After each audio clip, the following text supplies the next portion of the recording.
एक गाय की सत्यनिष्ठ भक्ति। बचपन में मेरी माता ने बहुला गो की कथा कई बार सुनाई थी। यह कथा महाभारत से ली गई है तथा सत्य की महिमा का बखान करती है। महाभारत में एक प्रसंग है। चंद्रावतीपुरी में चंद्रसेन नाम का एक राजा था। उसी राज्य के एक गांव में हरिभक्त ब्राह्मणों के घर बहुला नाम की एक गाय थी। वह हंस के समान श्वेत थी। श्वेत अर्थात सफेद थी। यमुना तट के निकट एक पर्वत की गुफाओं में अनेक जीव रहते थे। पर्वत के पास नदी के किनारे गाय घास चरने जाया करती थी। इन्हीं गायों के साथ बहुला गाय भी घास चरने जाती थी। एक दिन बहुला घास चरते चरते पर्वत के निकट आ गई। तभी पास की गुफा से एक भयंकर सिंह निकला और गाय की तरफ तेजी से झपटा और बोला कि मैं तुझे खा जाऊंगा। वह गाय अपने बछड़े को याद करके रोने लगी तथा सिंह से बोली, मुझे मृत्यु का भय नहीं है। जो जन्म लेता है उसकी मृत्यु निश्चित है, किंतु मेरा बछड़ा अभी दूध पीता है। मुझे उससे बड़ा प्रेम है। वह मेरी प्रतीक्षा कर रहा होगा, अतः मैं उसको दूध पिलाकर वापस आ जाऊंगी।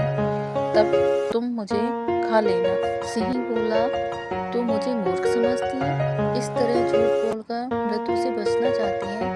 घर में जाकर तू अपने बछड़े को छोड़कर क्या पुनः वापस आएगी? बहुला गौ बोली कि यदि मैं वापस नहीं आऊं तो मुझे गुरु हत्या जैसा घोर पाप लगे। घोर घातक कृत्यों का जो फल मिलता है वह मुझे मिले। यदि मैं वापस नहीं आऊं, ऐसा कहकर गाय ने वापस आने की शपथ।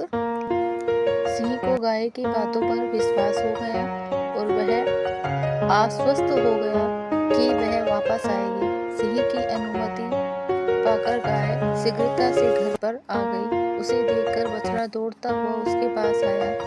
गाय ने उसे चूमा तथा दूध पिलाया, किंतु बछड़े को यह आभास हो गया कि उसकी माँ बहुत दुखी है। उसने माँ से दुखी होने का कारण पूछा।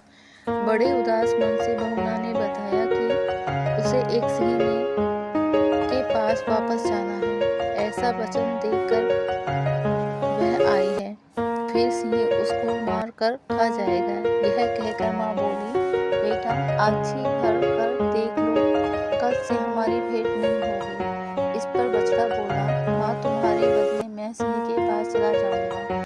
पर माँ ने उसे समझाकर नकार दिया। फिर वह गाय अपनी सहेली गायों के पास गई। उनसे अंतिम मुलाकात हुई। सभी गायों के मना करने पर वे बहुला गाय सबसे विदा लेकर पर्वत की ओर चल दी। वह सिंह के पास जाकर बोली, सिंह मैं आ गई हूँ, मुझे खाकर अपनी भूख मिटा लो। वह क्रूर सिंह गोमाता के सत्य पालन